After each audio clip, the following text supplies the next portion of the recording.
Est-ce qu'il y a une maladie plus dangereuse pour l'homme que la peste bubonique? Dans le laboratoire local, on étudie une maladie qui, pour beaucoup, semble dater d'une autre époque, mais qui, en réalité, fait encore des victimes partout dans le monde. Les échantillons de peste étudiés viennent de spécimens animaux prélevés dans les étendues asséchées avoisinantes.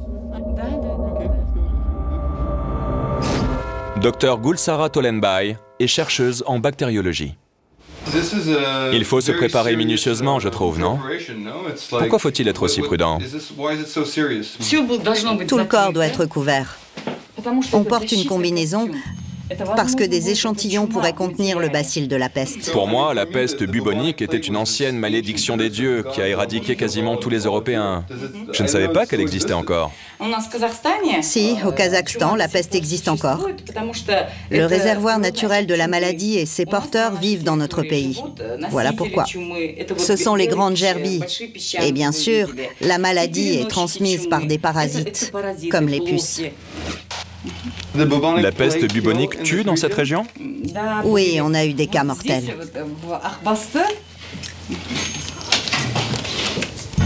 Les bacilles de la peste étudiés dans ce laboratoire ne seront pas filmés pour des raisons de sécurité.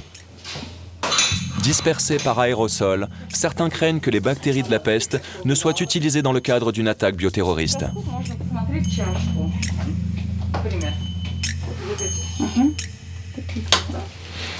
Quels sont les symptômes de la peste bubonique? Qu'est-ce qui se passe quand on l'attrape? À quoi on la reconnaît? La personne infectée tombe soudainement malade. Elle a une forte fièvre et son état commence à se détériorer. Si les membres supérieurs sont touchés, un kyste se forme au niveau de l'aisselle.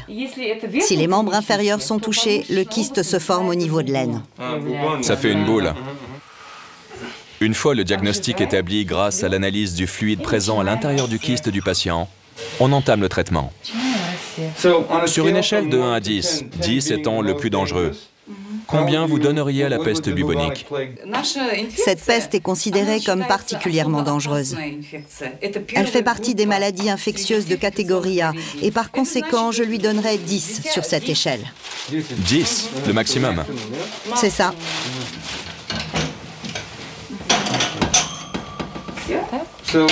Est-ce qu'il y a une maladie plus dangereuse pour l'homme que la peste bubonique?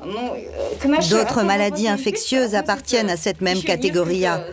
Le choléra, la fièvre hémorragique de Crimée-Congo, ce sont les maladies les plus dangereuses répertoriées dans la catégorie A. L'anthrax en fait partie aussi.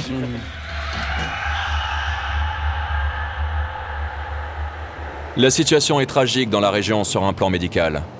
Mais pas uniquement. La majorité des habitants est partie chercher du travail ailleurs. Seuls quelques-uns sont restés. Ils élèvent du bétail. Ici, avant, il y avait la mer, non? Oui, il y avait la mer ici avant.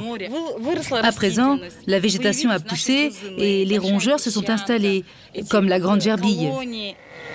Toute cette terre est peuplée de colonies de grandes gerbilles, parce qu'il n'y a plus d'eau. Si la mer était encore là, on n'aurait pas de colonies de rongeurs. Je vois, comme il n'y a plus d'eau, le risque de transmission de la peste bubonique est plus grand.